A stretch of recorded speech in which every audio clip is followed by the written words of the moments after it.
I'd like to take you to Deja Vu area. You mean the strip club?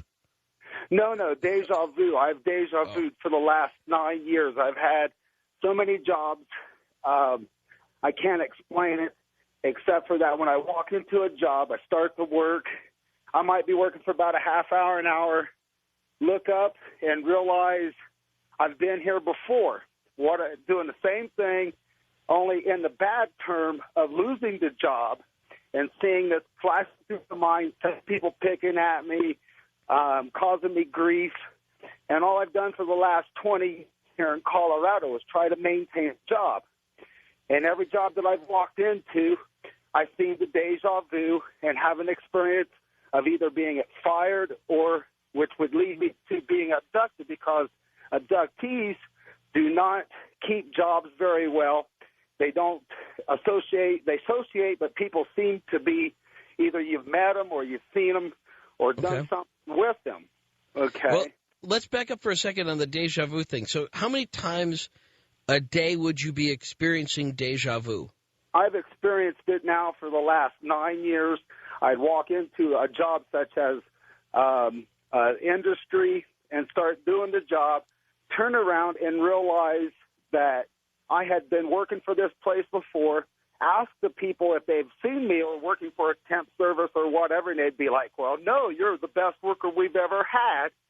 And the next thing you know, 2 or 3 weeks later, I'm losing my job and going to another job and experiencing the same thing repetitively for the last 9 years. I can't explain. Well, see, I can't tell whether you're being figurative about deja vu in the sense that you just kind of feel like that's the best way to explain the repetition of this experience, and then because it's really about something which you feel goes back to being abducted. Yes, I feel like it goes back to being abducted because when I was 5 years old, this has always stuck in my sisters and my brains, and any time that they bring up any kind of objects coming out of somebody and trying to keep it, I was just a kid, and what has happened is my sister pulled something out of her nose. It was a little brown crystal-like ball-like thing. It looked like a piece of sand, and when I grabbed a hold of it, she says, "Don't break it, save it." And I turned around and I broke it, and it made this high-pitched sound. Well, and then in other occurrences, I've seen everything from cigar shapes to cylinders. I feel like I've been taken. I feel like they've taken something from me or shown me something, which leads into the 9/11, because I have videotape of 1993, just right after that first bombing. And I turned around and I pan in. The subconscious brain and the conscious brain doesn't communicate, but something kept telling me, if these things come down, you could hear this on the Jersey Shore.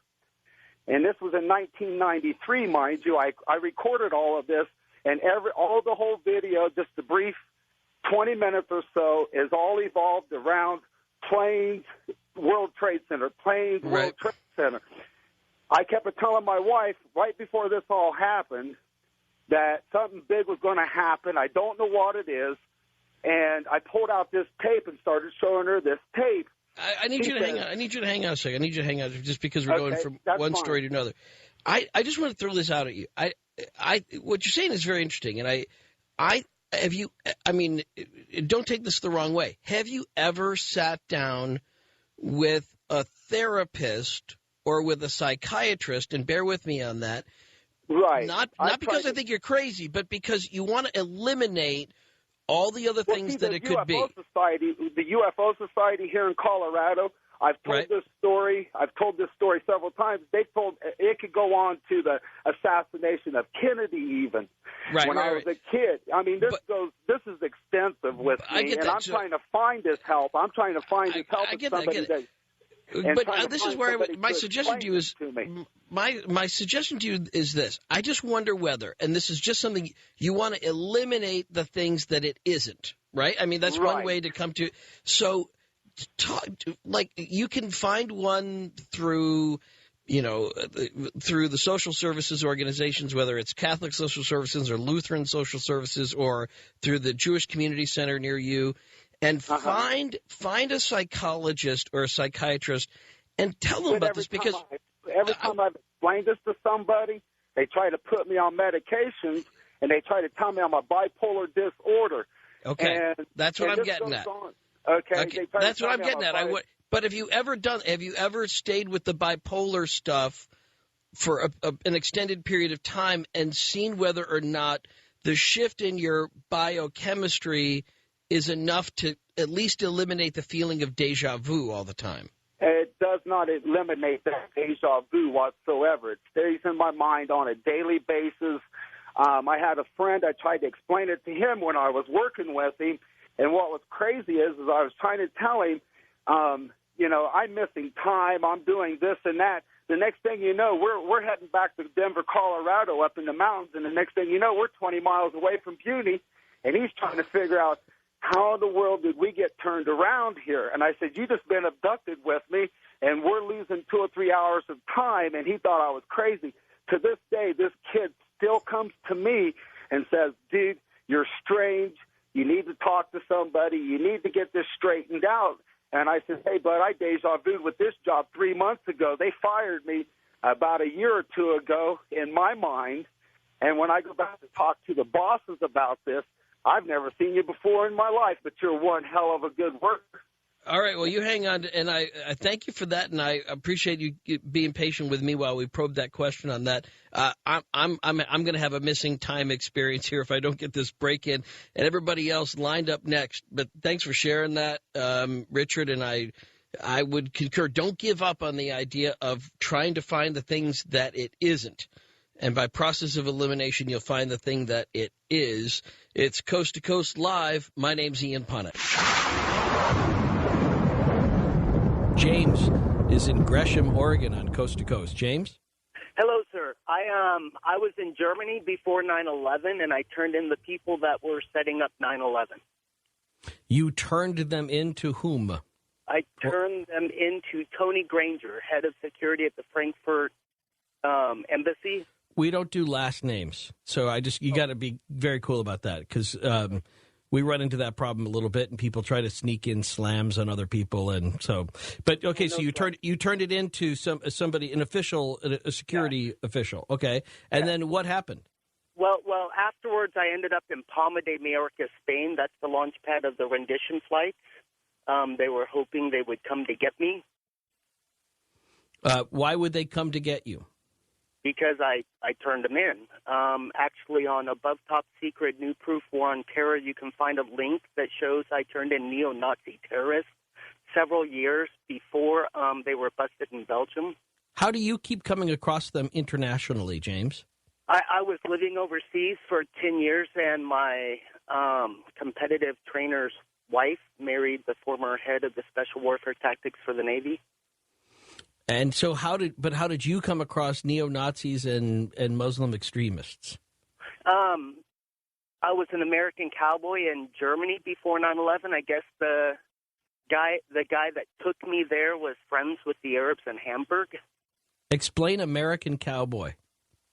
I'm a horse trainer. I was one of the top horsemen in the world, or I trained over 50 world champion reining horses. Excellent. Before that time. And so you were training horses in Germany, and that's how you came across these the spies secret. The guy that took me there, actually, if you think about it, mafias love horses, Muslims love horses, Arabs love horses. Right. The guy that took me there was a professional kidnapper for the German mafia. He would kidnap women from Eastern Europe and sell them as sex slaves. And also, the only thing he got busted for was luxury cars. They would steal them in Germany and sell them over in Eastern Europe to the Soviet bloc countries. What do you do now, James? I'm just back in the States. After the last time I put that stuff on the Internet, I was in Slovakia. That's Eastern Europe. Right. What were you doing there? More horse racing? Yeah, horse training. Horse training? It was another adventure, I guess. It would all point the right way. It seems like they ended up being friends of the first guy. So what do you do now? I'm a horse trainer. I've just been back in the States about a month. Right. Well, these are quite, and these are serious adventures. I hope you write these all down and chronicle them. And I think it sounds like a great book. Sounds like it could be a movie. So cool. You're on that Above Top Secret website. Let's see whether you couldn't turn that into a great full-size book. Let's go to west of the Rockies. Mary is hanging on Coast to Coast AM. Mary? Hi, Ian. How are you doing? Terrific. What do you think? Where are you going to take us? Well, I feel like Anne Frank in the attic. I just really feel so, but not, how do I say this? I live in Arizona. It's the gateway to hell. I know that Halliburton, that the company from Cheney, I screw up on the name, sorry. Halliburton. They're building prisons. They're building over $300 million for like internment camps. And this is supposed to be for the overflow of the illegals when the North American Trade Union, when we're supposed to merge with Mexico and Canada. But I'm feeling that it's really for the Americans who, when they finally see what's going on, that they're going to go, we're against this. And so it's really going to be to imprison Americans and I just can't handle it, because it's like the City of Phoenix Police Department here in Phoenix, the Mexicans who come in here, they defiantly will tell the cops that they're illegals, that they don't have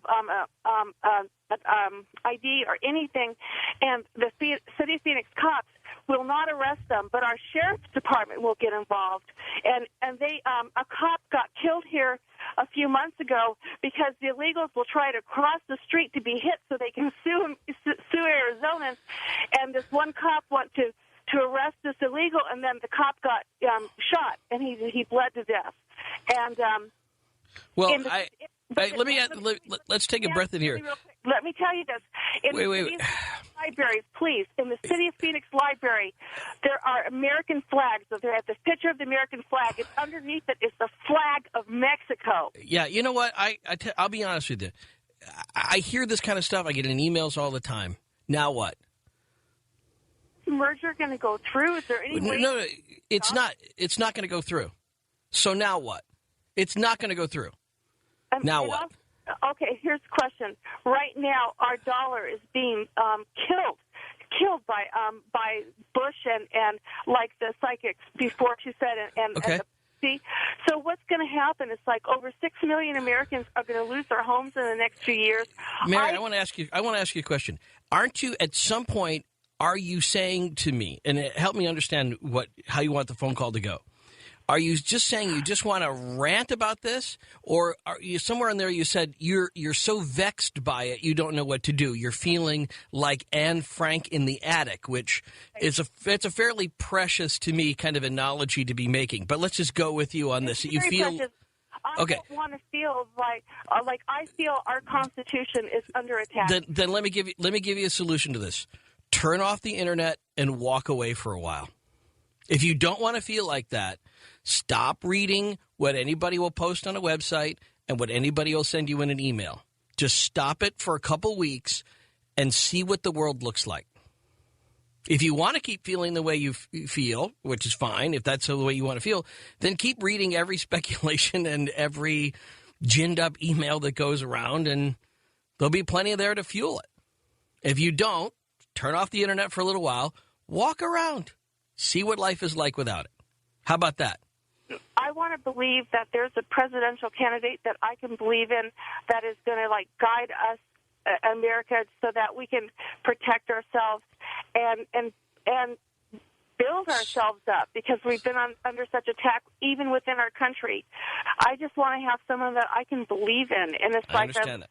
I understand that. We all do. We all want a candidate we can believe in. We all want to think that the next president will take us out of maybe the situation we're in now. I think we can. It's possible to imagine it getting worse before it gets better. Let's hope it doesn't. But I'll just leave it there, and the rest of the conversation I'll leave up to you. But just if you want to get worked up about stuff, there's lots of things to get worked up about, and appreciate your call and hope that felt better for you to be able to say that all across the country. Everybody shares your pain. And I know that there are some real issues here amongst the other things that she was saying. I will say I really don't think the North American Union deal is ever going to happen. I don't think Canada wants it. I think that I got an email from somebody actually last week in Canada, and I'm sorry I don't have it here right in front of me, but they said that they had started a website with other Canadians to stop the North American Union too. That they had been getting wind of this around Canada, whereas the Prime Minister has said it's never going to happen. The President of the United States said it's never going to happen. I don't believe it's ever going to happen, but they wanted to know whether there were other people in the United States that felt the same way they do. And I said, yeah, about 90% of this country. I don't think anybody wants to give up the sovereignty of the United States to the North American Union. So that's why I don't think it'll ever happen. Let's hope that that's not what those prisons are there for, though, to lock up those of us who object. And we'll see in 2008 whether any of the predictions being made, too, by our earlier guest, Michelle Whitedove, in that regard turned out to be true. She moved it. Originally, she said in 2008 the dollar would become so devalued that it was going to become worthless. Paper money would be worthless. She moved it to 2012 to 2014. I hope we're going to recover, and I do think we may be in for some bumpier times before things get better, but I think they will get better. The incredible 911 story. This really happened to me, Eon, yesterday.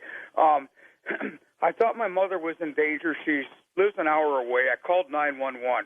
The first thing that the police did was come to my house and search it. I kid you not. I'm going on a certain radio station that goes across 38 states in Canada on Monday to talk about it. And, it's kind of a long story. She's fine. But they came and searched my apartment. They found nothing. Why? Because we're in a fascist society right now. What did you do that triggered them to come to your place? All I did was call 911. Okay, but after that, I called 911 1,000 times in my life. They've never come to my house. Yeah, but why did they? What happened that they came to your house? What did you say? There's no absolute reason. You didn't get belligerent with the person on the phone. You didn't say anything. Nope. All I did you just said my mom is. I think my mom's sick, and they came to your house to search your house. Yeah. That's it. This police department is really bad where I live. Anyway, can I talk to you? Mom is fine. Can I talk to you about UFOs? I thought you already had, but go ahead. We've got a few seconds for you. Oh, yeah, there you go. UFOs are future generations that are coming back. They cannot break the paradox and cannot contact us because you may come back and you may kill your grandfather. They've figured out that paradox, and that's what they are. Something is either going on in our time or they're studying for historical data. Okay. Thank you, Arthur. Appreciate that. Good luck on that other radio show.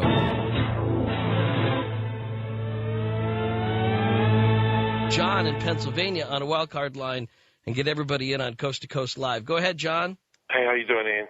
Good. Where are you going to take us? Well, I got a couple. I'm a funeral director, and I was just going to tell you a couple ghost stories down at a funeral home. That you see in ghosts at the funeral home? Yes. I've seen. Yes, I used to work at a radio station that was in a former funeral home, and we saw ghosts all the time. Yeah, there's plenty of ghosts down there. What do you see? There's like a Confederate soldier guy who comes drifting across the hall once in a while. He's been seen by many members of my family. This has been going on for years. Everybody in my family has seen him. There's a set of back stairs in the funeral home, and this one ghost constantly runs up the stairs and slams the door at the top of the stairs constantly. He does that. But I'll tell you, one time I was down there, there always has to be somebody around the funeral home, and it was New Year's Eve, and everybody had gone out. Right. So I volunteered to stay there for the night. Is it a family business, John? Yes, sir. Okay, go ahead. And I brought my dog down with me. Good Just idea. keep me company, whatever, you know. Sure. Right. No, I'm with you. What's that? I said I'm with you. I would have, too. He's a big dog. So anyways, I'm sitting there, and it was just after midnight, and I thought I heard somebody say something, and I wrote it off, and then I thought I heard it again, and I just wrote it off, and then I heard it again, and this time the dog heard it. And he got up, and he was looking around. He ran to the top of the steps and was looking down the stairs and started growling. So he went running down the stairs, and I walked over to the top of the banister, and I could hear him running around down there. It's a big place. And I could hear his chain jingling. And then all of a sudden, a big bang. It's like something like about 600 pounds fell over and banged on the ground. The whole building shook. He come running up them stairs, scared to death, jumped up in my lap. I'll tell you what, I wouldn't go down. I went down the next morning. Nothing was out of place. Nothing was out of place. I'll tell you just real quickly, because I can totally relate to this, because, like I said, this radio station was built into a former funeral home in Davenport, Iowa. Great building. And they had a body elevator, right? You had one for the caskets in your place, too? Sure. So you got to bring up those heavy caskets from the basement, and you take them all the way up to wherever the viewing room is going to be, or all the way up to the embalming room. So you take the body and put it in the casket and whatever. So the embalming room was still there at this radio station. All the equipment was out, but the fully tiled walls with the big drain in the floor was still there. And it was right by my office. And all the time, the body elevator would just fire off on its own, go all the way down to the basement, then go all the way back up to the embalming room and open. And they checked the elevator. They kept checking the elevator. There was never anything wrong with it. And it would just fire off in the middle of the night. It was really freaky. I had ghosts like that would change the stations on the TV and change the station on the radio while I was down there listening to the radio or in the other room or something. Well, I appreciate all those, John. You email in if you get a new one. Email it in to us over here at coasttocoastam.com. Send it to me at the website, and I'll give an update on the air. I'm going to try to tell a happy story here towards the end about an angel in disguise is what I believe. All right. I ran into some trouble about 10 years ago, down on my luck, ended up homeless, and a friend of mine gave me a car. It wasn't a very good car, however. Any port in the storm. Yeah. I stopped at a payphone to make a phone call and made the call and attempted to start this car, and it would not do anything. So, of course, I popped the hood and checked the battery. Nothing going on there. Couldn't find anything. Got back in the driver's seat and said a prayer. Please let this car start. I need this car. It's my life. You know, I was living out of the car and had all my belongings in there. And I just gotten a job and needed this car to get to work. So I said the prayer and turned the key again, and nothing happened. So I got out, looked under the hood again, and all of a sudden I noticed a young lady standing to my right, and I looked at her, and she was absolutely the most beautiful person that you could ever lay your eyes on. And she asked me if I needed some help. So I asked her if she knew about cars, and she replied, she's not sure. She said, maybe it's just a wire you have loose. So I looked down at the engine real quick for a half a second and looked back, and she was gone. She had vanished. So I looked all around the parking lot and didn't see her at all. So I got back in the car, tried to start it again. Nothing happened. I got out, looked under the hood, and I saw a wire that was loose. So I put it to the closest spot that I thought it might go into. Right. Got back into the car, and it started right up. Love that. That's very cool. And let's just say then, angel, yes. Miracle, always anything's a miracle if it's an amazing thing to see. That's all miracle means. It's just a little thing to see. So you had one of those miracle experiences. And I might add, Tyrone, anytime a beautiful woman says, do you need help? The answer is always yes, right? Yeah, okay, let's go back a long time ago in Russia. Russia, on their TV channels, see, our channel on our TV, you notice we don't have a channel 1 on our TVs, none of them? You know what I'm saying? Okay. No. Why TV channels don't have a number 1 is because channel number 1 in Russia is the government channel. The government controls channel 1. So we didn't want, the government in the United States didn't want anybody knowing that the government's controlling the TV, so they didn't put a 1 on there. They chose number 2, CBS. And the government runs all their stuff through CBS, propaganda and all the good stuff. And Disney, which is now connected to CBS, worked right across the street from Disney. And back in the 70s, Disney did what? What did they do? Animation and cartoons, right? And Disney was hired by the United States government, and Mr. Walt Disney used to work for the United States government, and he used to have cartoon artists draw cartoons for NASA to cover up the photographs. All the photographic stuff was done by Disney as cartoon artists. And now majority of all the NASA images are done by high-speed computer graphics. All the pictures you see of Mars and stuff, you look on the right-hand corner of all their pictures, it says NASA Animation. They're all cartoons, man. They've been lying to us forever. That's just that. Now let's go on to our rights in this country being tracked. Everybody's worried about chipping. You've already been chipped. You have a cell phone. There's a month that doesn't go by where you don't hear on TV or radio where the bad guy was tracked by his cell phone. Every time, out about his cell phone, because the cell phone travels at the speed of light, the local or terrestrial repeater, and it tells you exactly where you're at. And the new ones have GPS, which narrow you down to 10 feet. 10 feet. You got a cell phone you tag. You know what the only flaw in the theory so far, Bob? Yeah. Is that Disney has nothing to do with CBS. No, well, in Los Angeles, Disney and CBS, I believe, didn't they just purchase it or something? They own Channel 9 in Los Angeles. I don't know. Maybe they own Channel 9 in Los Angeles, but CBS is not owned by Disney. Disney Cap Cities had been owning ABC television, not CBS. Yeah. Oh, I mean ABC. Whoever's Channel 2 is. Wait. But see, Channel 2 changes whatever city you're in. Oh, right? I see, exactly. Yes. You know that, right? I mean, the ABC here in town is on Channel 5. So Channel 2 in the Twin Cities is the PBS station.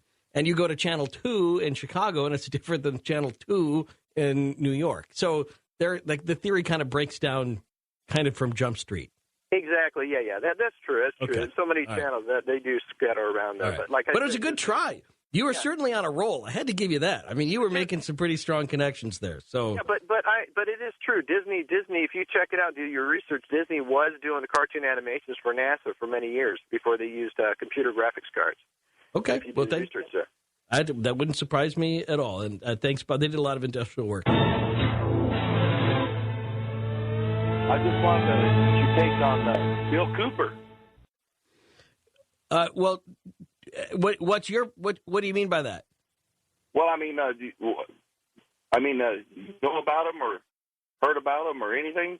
Well, no. Tell me what Bill Cooper. I was thinking we were talking about D.B. Cooper a week ago. That's not who you're talking about, though. No. This is William Cooper. I guess he was a shortwave radio host out in Arizona. He was shot and killed in his driveway. Don't know anything about this. Tell me about it. Oh, you don't know anything about him? Well, I was just going to implore your listeners to do some research on him. Yeah, well, research away. Tell us. I'm intrigued. Is this something that happened recently? No, it happened right. I think it was in 2001, November, right after 9/11. Okay. He was the guy that predicted 9/11. I just don't know. I haven't heard this. It wasn't a time when I was even able to listen to Coast back then so much. So I must have missed this story if George and Art had been talking about it. So help me. Bill Cooper, shortwave radio host, had been predicting 9/11, and do we know who shot him in his driveway? Yeah, they said there was some undercover sheriff or deputies out there, and they were playing loud music down in his driveway, and they kind of ambushed him. And they got him out of the house, and he went down the driveway to check it out, and somehow or another there was some gunplay, and he was shot. Well, I don't know anything about this. Fascinating. And then, and so, what's your take on it? What do you mean by that when you say "what's your take"? It sounds like you know everything about it. What's there to take from it?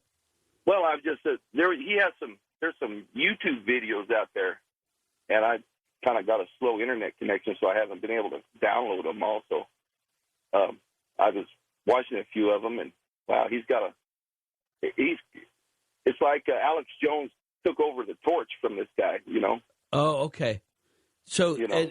Now, was he talking about aliens in government being involved in 9/11? Yeah, he was a big MUFON guy, and then somehow or another. I may have heard about this guy because now it's beginning to sound familiar. Go ahead. Yeah, well, he kind of went back on the story, he was like big in MUFON, and then all of a sudden he was like, well, wait a minute, this was kind of he thought that he was kind of going out on a wild goose chase, and he kind of changed the story, and I haven't been able to get that story out of the videos yet. I guess I haven't downloaded enough, but I just wanted to see if you heard about him. Or okay, well, I'll do a little bit more research about him, and I appreciate you bringing him up because that started to sound more familiar as we went along, and I do remember being interested in it. He also did something about he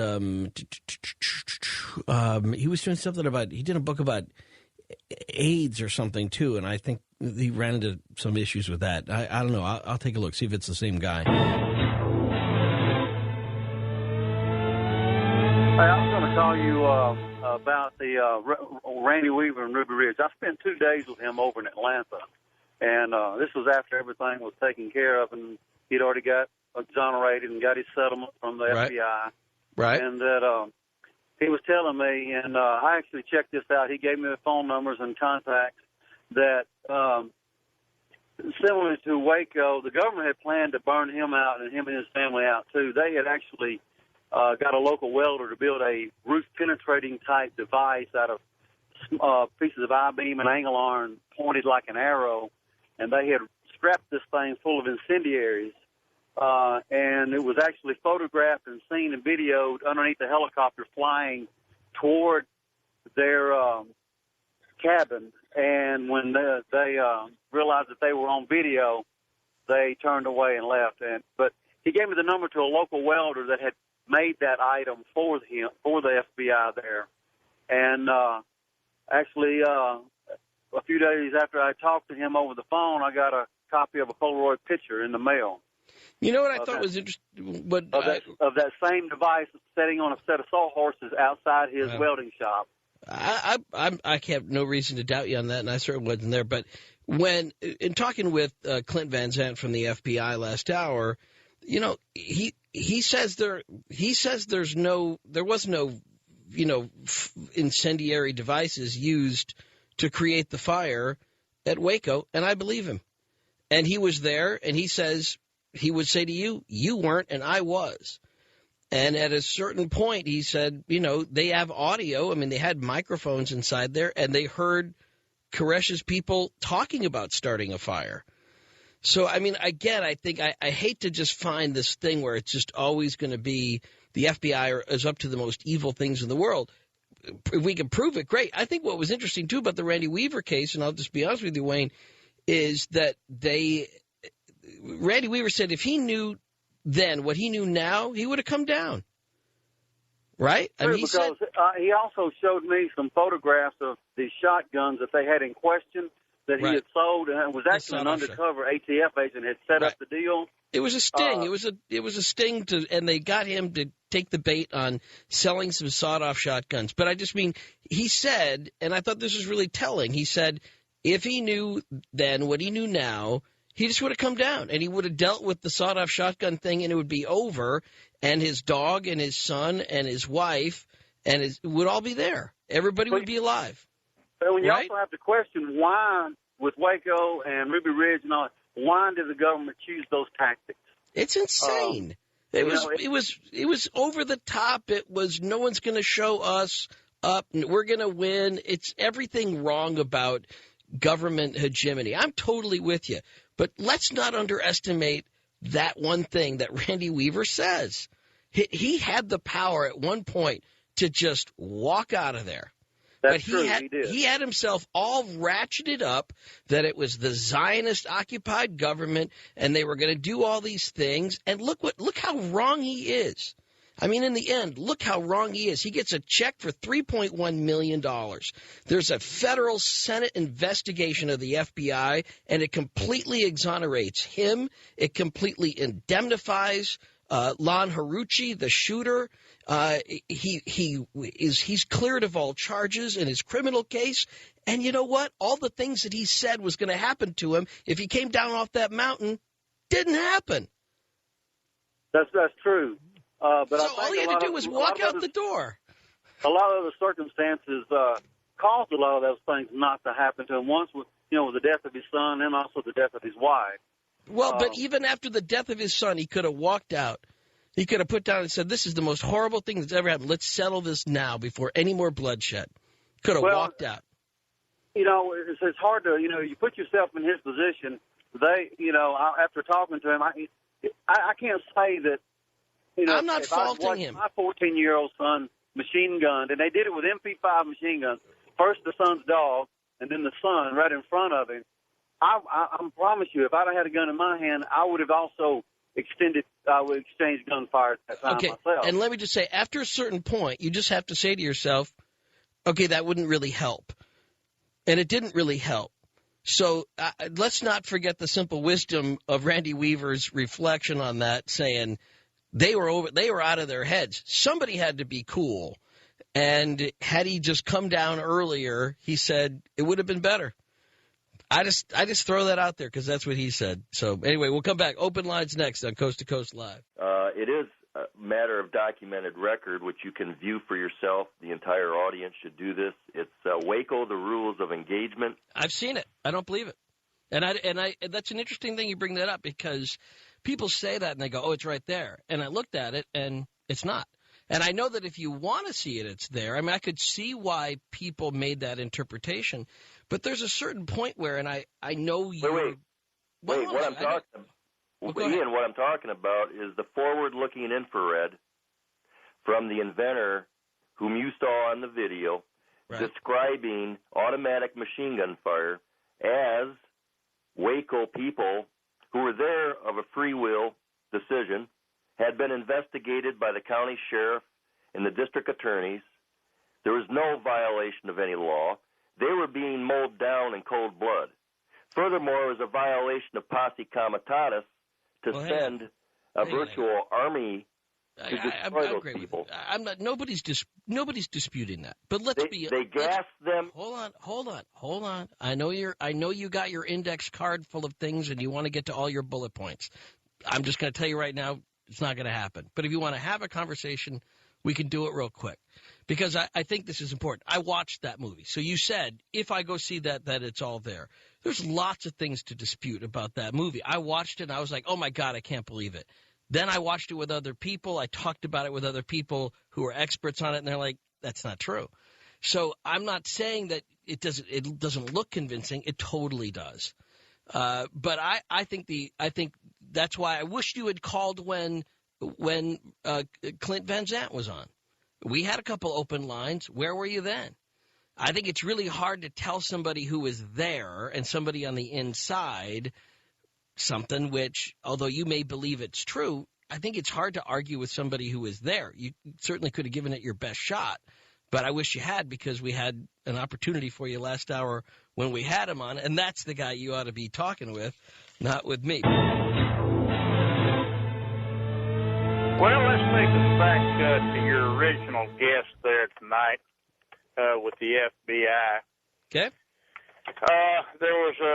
I'm in Texas, needless to say, and when that incident in Waco came up and they first moved in on the compound, they had the sheriff up at Waco on television, and he made the comment that the people from FBI and alcohol and tobacco were in his office letting him know what they were going to do and their intention. And he says, I told them that if they needed to arrest David Koresh or talk to him, if they would just let me know what time they wanted him in my office, I would call David. He said, which I have done on other numerous occasions on complaints. And David will be in this office at whatever time I ask him to be here. I've heard that from other people. I think that's a very well confirmed pattern that David Koresh showed, that he was willing to cooperate with neighbors, with people that he knew. They didn't want David Koresh arrested. Now, why, I don't know. I don't know that that's true. Wait. I don't know that that's true. I don't know that they didn't want him arrested. They wanted to arrest him their way. Well, let me go a little deeper into this as far as their way is concerned. Now, according to the Constitution, it is against the law to use military personnel or equipment in a civilian matter. I don't know whether I wouldn't say military style equipment is against the law, because the way the police have, their arsenals are frequently military weapons, and I don't think that's against the law. But I mean, I do think your larger point is well taken. It always seemed, and it will forever be, I think, affirmed that the ATF blew it. They baited David Koresh into this thing. They made it be what it was. It didn't need to be. Now, on the other hand, Koresh and the people didn't need to fire either. I mean, he could have just come out and they could have just said no. But they were an apocalyptic frame of mind. And he was teaching the end of the world, and he was unhinged. He was good enough to come into the to the sheriff's department, but he had a long history of including changing his name and all of the occult practices, and everything was built around him. This was not a mentally well guy, I don't think. Do you? Correct. But let me go one step further here. Go ahead. Quite a while after that came up this discussion of who fired the first shot. Right. The government had a man who was an expert in the ballistics and viewing films of that nature, and he was to review all of the films, make a report, and decide who fired the first shot.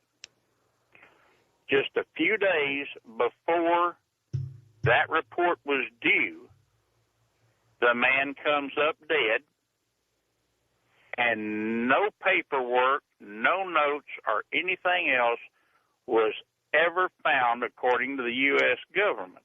Now, this man worked on that report for several months. I don't know anything about that, but I'm willing to take your word for it, and it'll just add to the total weirdness of that story. And I think you're right in challenging how we think of Waco up, and you'll get me up to a point. And then I just always got to remind people that Koresh was a messianic figure.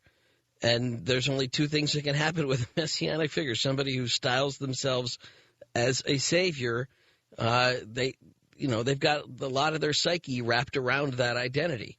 And saviors just don't sit on benches behind bars. And they often create these circumstances where they either end up being a martyr or they survive and they become the hero that they are in their own minds. And when that didn't look like it was going to happen, we can never eliminate David Koresh's responsibility. But I think the more we learn about it, the worse it looks for the ATF and the FBI. I used to work for a tow company and know of a man owning a different tow company. He basically somehow for about $5,000 converted his truck to run on water. And in doing so, he wanted everybody else to have the same kind of availability. So he plastered his truck with, stickers and stuff and numbers to call and internet stuff, so you could have us available. And not very long, he noticed there was a vehicle following him. And being a stand-up guy, owner of a tow company, he just confronted him. And I guess they turned out to be some sort of government officials. They didn't really say, I guess, but they said, we know what you did. It's illegal because you are not paying taxes on the gas that you would have bought had you not had a vehicle running on water. So, by the way, here's the bill. And they said, you got to take those stickers off and you got to stop doing what you're doing. I'd like to believe you that that happened, but I find that I'm incredulous at the idea that somebody could give him a bill for a product he hasn't used. Absolutely, because it's like because of taxes, they claim because of the taxes. Yeah, I know, I get that, but I mean, I contrast that with what's going on here in the Twin Cities. There's been a story about somebody who's been converting cars to water, and they did a whole story in the news. And I mean, no one stopped the guy. I mean, people are trying to get that sold. I can't believe that somebody would stop them from doing that. But that's you say that because I see the same thing, but. This is probably about 5 years ago when it took place, so it's been a little bit of time. Right. Interesting, very interesting. Well, I appreciate that. That's a compelling story. I got to admit, I'd like to know more about it, and if other people know more about it, send me a link for that.